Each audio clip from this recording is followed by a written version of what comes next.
অ্যাথলিটদেরকে demotivate করবেন না যে আপনি কয়টা মেডেল জিতছেন। হ্যালো এভরিওয়ান, তো কিছুদিন আগেই গেল আমাদের আইএফবিবি থাইল্যান্ড প্রো কোয়ালিফায়ার।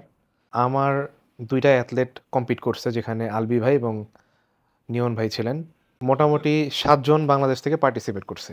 একটা জিনিস আমি বলবো যে আমাদের বাংলাদেশ থেকে যেই রেজাল্টটাই আসছে, হ্যাটস অফ টু এভরিওয়ান।